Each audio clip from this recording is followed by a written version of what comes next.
போவது நம்பிக்கை துரோகம் செய்த நரி கதை. ஒரு அடர்ந்த காட்டில் நரியும் கழுதையும் வசித்து வந்தது. இருவரும் சேர்ந்து ஒரு உடன்படிக்கை செய்து கொண்டனர். அதாவது, நாள்தோறும் இருவரும் ஒன்றாகவே சேர்ந்து இரை தேடச் செல்ல வேண்டும் என்றும், 2 பேரில் யாருக்கு என்ன ஆபத்து ஏற்பட்டாலும் மற்றவர் ஆபத்தை விலக்க போராடுவது என்றும் அந்த ஒப்பந்தத்தின் மூலம் உறுதி செய்து கொண்டனர். ஒரு நாள் நரி தனது நண்பனான கழுதையை இரை தேடுவதற்கு அழைத்துச் செல்வதற்காக கழுதையின் இருப்பிடத்தை நோக்கி அந்த அடர்ந்த காட்டின் வழியே சென்று கொண்டிருந்தது. சிறிது தூரம் சென்றதும் சிங்கம் ஒன்று அந்த நரியினை வழிமறித்தது. சிங்கத்தை கண்ட அந்த நரி நடுங்கியது. எப்படியாவது உயிர் தப்ப வழியுண்டா என யோசித்தது.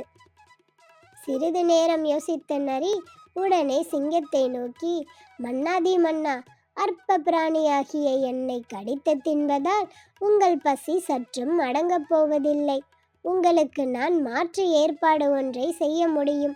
என் நண்பனாக கொழுத்த கழுதை ஒன்று இருக்கிறது. அதை நீங்கள் சிரமமில்லாமல் பிடித்து கொள்வதற்கு நான் ஒரு ஏற்பாட்டை செய்கிறேன்.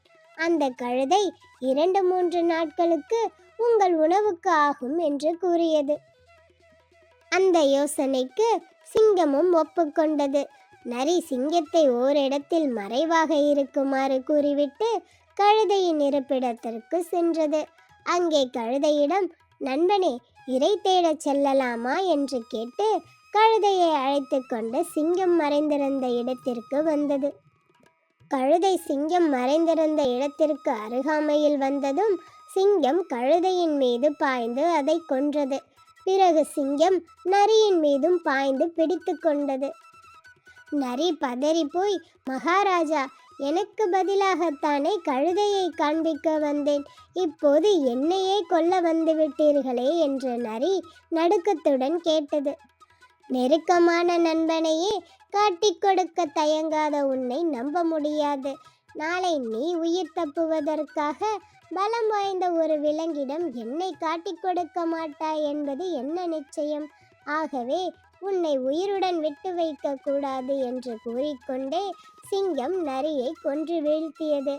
இக்கதையிலிருந்து நாம் தெரிந்து கொள்வது, சுயநலத்துக்காக நரியை போன்று மற்றவர்களுக்கு துரோகம் செய்யும் நாம் இறுதியில் அதே துரோகத்தை நரியை போலவே சந்திக்க நேரிடும்.